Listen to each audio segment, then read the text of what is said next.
بسم اللہ الرحمن الرحیم۔ شیر خدا کے شیر بیٹے اپنے تمام اثاثے لٹانے کے بعد گھوڑے پر سوار ہوتے ہیں۔ اپنے چاہنے والوں کے لاشیں اٹھا اٹھا کر نڈال ہو چکے ہیں، لیکن اب بھی چہرے پر شجاعت حیدری کی جھلک نمایاں ہے۔ شمر اور عمر بن سعد جب ذوالفقار حیدری کو میدان کی طرف آتے دیکھتے ہیں تو پریشانی سے پیشانی پر بل پڑ جاتے ہیں۔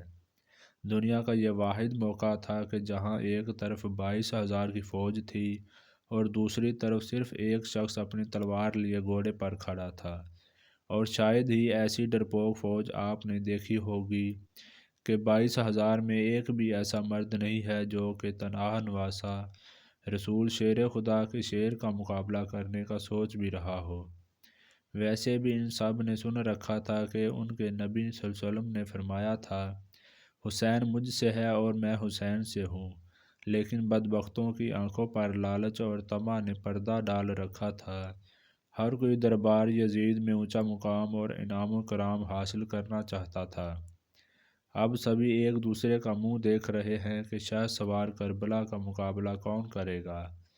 ناظرین گرامی، انفرادی جنگ جو عربوں کا شیوا تھا، جہاں جنگ میں ایک آدمی کے مقابلے میں ایک آدمی آتا اور لڑائی ہوتی رہتی، شجاعت حیدری کے وارث کو دیکھ کر یزید فوج نے نہ صرف انفرادی جنگ ترک کی بلکہ اجتماعی حملہ کرنے کی بھی کسی کی جرت نہ ہو رہی تھی۔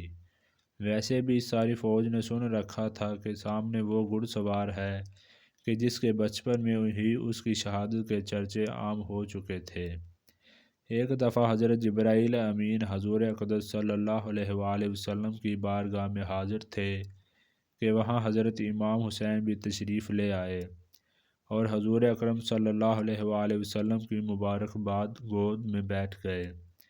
جبرائیل امین نے عرض کیا، اے اللہ کے رسول، آپ کی امت آپ کے اس بیٹے کو شہید کر دے گی۔ حضرت جبرائیل نے مقام شہادت بھی بتایا اور مٹی بھی پیش کی۔ دیکھیے ذرا منظر کشی کرتا ہوں کہ اگر اکیلا گھڑ سوار 22,000 کے لشکر کی طرف بڑھ رہا ہے تو دوسری طرف لشکر کا امیر عمر بن سعد شمر سے مشورہ کر رہا ہے کہ ہمیں حسین پر تیروں کی برسات کرنی چاہیے، کیونکہ اگر وہ ہماری صفوں تک پہنچ گئے تو ہمارے سینکڑوں سپاہی اپنی جان گنوا بیٹھیں گے۔ اب حال یہ ہے کہ نواسہ رسول حضرت امام حسین میدان کی طرف بڑھ رہے ہیں اور بزدل فوج دور سے ہی تیر چلا رہی ہے کہ کہیں اگر یہ ہمارے قریب بھی پہنچ گئے تو ہم نہیں بچ پائیں گے۔ امام علی مقام کو تیر لگ چکے ہیں، شمشیر حیدری پر پورا لشکر یک بارگی سے حملہ آور ہوتا ہے۔ خوف کے مارے فوجیوں کی گردنیں کٹ رہی ہیں۔ سینکڑوں یزیدی فوجی جہنم واصل ہو چکے ہیں کہ اچانک امام علی کو اذان کی آواز آئی اور آپ نے اپنی تلوار روک دی اور نماز پڑھنے کی مہلت مانگی۔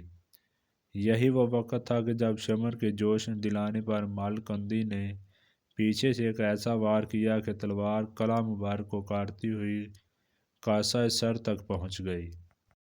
خون کا فوارہ نکل پڑا۔ جیسے جیسے وقت گزرتا گیا، امام کے جسم پر تلواروں، نیزوں اور تیروں کے زخم بڑھتے جا رہے تھے، لیکن پھر بھی کسی کی ہمت نہ تھی کہ شجاعت کے اس گو گراں کو شہید کر سکے۔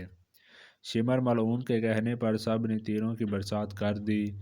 خولئی بن یزید نواسہ رسول کا سر کاٹنے کے لیے آگے بڑھا، لیکن ہاتھ کانپ گئے۔ پھر شقی القلب بدبخت اور ذلیل سنان بن انس آگے بڑھا اور انعام کرام کی لالچ میں امام علی مقام کا سر تن سے جدا کیا۔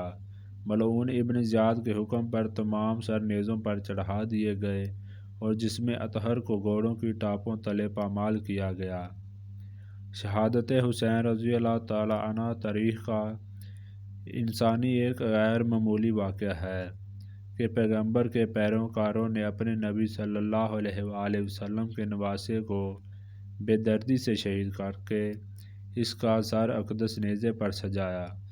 یہی نہیں، خاندان رسول اللہ صلی اللہ علیہ وآلہ وسلم کے شہزادوں اور صحاب حسین کو بھی اپنے انتقام کا نشانہ بنا کر انہیں موت کے گھاٹ اتار دیا۔ نواسہ رسول حسین ابن علی رضی اللہ عنہ اور ان کے 72 جان نثاروں کے خون سے کربلا کی ریت ہی سرخ نہیں ہوئی بلکہ اس سرخی نے ہر چیز کو اپنی لپیٹ میں لے لیا۔ محدثین بیان کرتے ہیں کہ امام عالی مقام کی شہادت پر نہ صرف دنیا روئی، زمین و آسمان بھی آنسو بہائے۔ محدثین بیان کرتے ہیں کہ نواسہ رسول صلی اللہ علیہ وآلہ وسلم کی شہادت کے وقت بیت المقدس میں جو پتھر اٹھایا گیا اس کے نیچے سے خون نکلا۔ شہادت حسین کے بعد ملک شام میں بھی جس پتھر کو ہٹایا گیا اس کے نیچے سے خون کا چشمہ ابل پڑا۔ محدثین کا کہنا ہے کہ شہادت حسین پر پہلے آسمان سرخ ہو گیا، پھر سیاہ ہو گیا۔ امام طبرانی معجم الکبیر میں محمد بن سیرین سے روایت کرتے ہیں کہ حضرت امام حسین کی شہادت کے وقت آسمان پر سرخی چھائی رہی۔ اس کے علاوہ امام بہقی نے اپنی کتاب دلائل النبوت البہقی میں روایت نقل کی ہے کہ حضرت علی بن مسہر نے اپنی دادی سے یہ روایت کی ہے کہ انہوں نے کہا کہ امام حسین کے زمانہ میں ماکم عمر دوشیزہ تھی۔ اس وقت آسمان کئی دنوں تک جمے ہوئے خون کی مانند ہو گیا تھا۔ حضرت امام حسین کی شہادت کے بعد سید زادیوں کو قیدی بنا لیا جاتا۔ اب اسیر ان کی کربلا قافلہ شہیدوں کے سروں کے ساتھ کوفہ کی جانب روانہ ہو جاتا ہے۔ ادھر کربلا کی ریت پر سید زادیوں کے جسم بغیر سروں کے بے گود و کفن بکھرے پڑے ہیں۔ اللہ اکبر! تاریخ گواہ ہے کہ شہادت کے 3 دن بعد 13 محرم کو مقام غازیریہ سے قبیلہ بنی اسد سے خواتین دریائے فرات پر پانی لینے آئی تو انہوں نے بغیر سروں کے جسموں کو بکھرے دیکھا تو سب کی چیخیں نکل گئیں۔ واپس گھروں کو لوٹی اور اپنے مردوں کو بتایا کہ خاندان نبوت کی لاشیں بکھری پڑی ہیں، ہمیں ان کو دفنانا چاہیے۔ چنانچہ کچھ مرد ان کے ساتھ میدان کربلا پہنچے اور قبریں کھودنا شروع کر دیں۔ سبھی جنازہ پڑھنے کے لیے تیار تھے کہ اتنے میں ایک گھوڑا سوار آیا اور حضرت امام حسین کے جسم کے ساتھ لپٹ کر رویا۔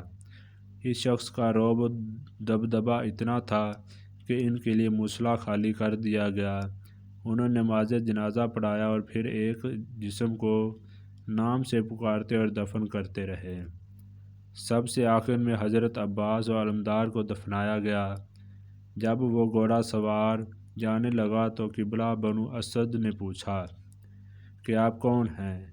جواب ملا، میں علی بن حسین ہوں۔ یہ کہہ کر چل دیے اور نظروں سے اوجھل ہو گئے۔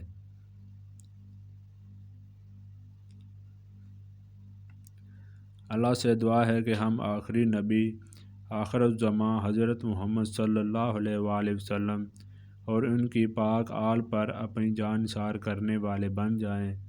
اے اللہ پاک ہمارے گناہوں کو بخش دے اور ہمارا حشر بروز قیامت حضور اکرم صلی اللہ علیہ وآلہ وسلم اور ان کی آل پاک ساتھ کرنا۔ آمین۔ لکھنا مت بھولیے گا۔